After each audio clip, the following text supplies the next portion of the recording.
Bile acid diarrhoea versus fatty acid diarrhoea.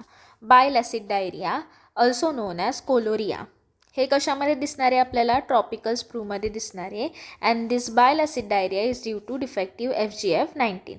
तर पॅथोफिजिओलॉजीमध्ये काय? तर फिजिओलॉजी, नॉर्मल फिजिओलॉजीमध्ये इलियल एन्टेरोसाइट प्रोड्यूस करतं FGF19, जे की एक sensory to liver to produce appropriate bile acid. पॅथोलॉजीमध्ये काय होतं? तर मग डिफेक्टिव्ह FGF19 असेल तर डिक्रीज होणारे बाइल ॲसिडचं रिलीज इन दी इलिया. ठीक आहे.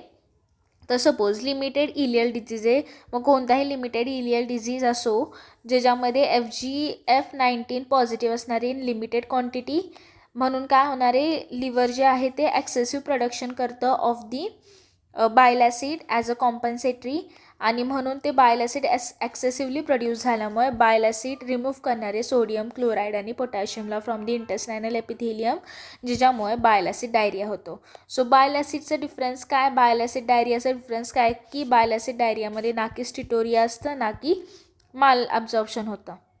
ठीक आहे. पण फॅटी ॲसिड डायरिया कधी होतो? ज्यावेळेस सिव्हिअर इलियल डिजीज असेल त्यावेळेस.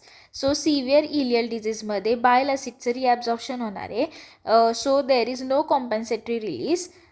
तर मग काय होणार आहे? म्हणजे बाइल ॲसिड रिअब्झॉर्ब पण झालं आहे आणि कॉम्पन्सेटरी रिलीज पण होत नाही आहे, त्याच्यामुळे माल ॲब्झॉर्प्शन होतं. म्हणून फॅटी ॲसिड आहे तसेच कोलॉनमध्ये राहतात, आणि सो फॅटी ॲसिड कोलॉनमध्ये राहिल्यामुळे एक्सक्रीशन होताना स्टिटोरिया होणार आहे, which is more than 20 grams. ठीक आहे.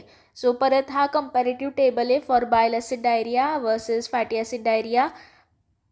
इलियल बाइल ॲसिडचं ॲब्झॉर्प्शन बाइल ॲसिड डायरियामध्ये डिक्रीज होतं, फॅटी ॲसिड डायरियामध्ये पण डिक्रीज होतं. Faecal bile acid excretion bile acid डायरियामध्ये इन्क्रीज होणार आहे, फॅटी ॲसिडमध्ये पण इन्क्रीज होणार आहे. Bile acid pool bile acid डायरियामध्ये नॉर्मल आहे, पण फॅटी ॲसिडमध्ये काय होतं? ते डिक्रीज होतं. सो बाइल ॲसिड पूल कमी झाल्यामुळे फॅटी ॲसिड डायजेस्ट नाही होत, मेटाबोलाइज नाही होत, आणि तो मेटाबोलाइज न झाल्यामुळे स्टिटोरिया होतं in the fatty acid diarrhoea. Intraduodenal bile acid normal आहे, पण फॅटी ॲसिड डायरियामध्ये डिक्रीज आहे. रिस्पॉन्स टू कोलेस्थायरामीन करतं for the bile acid diarrhoea, but it does not response in the fatty acid diarrhoea. आणि response to the low fat diet bile ॲसिडमध्ये नाही होत, पण फॅटी ॲसिड डायरियामध्ये होतो. हे डिफरेन्शिएटिंग फॅक्टर्स आहेत for bile acid diarrhoea versus fatty acid diarrhoea.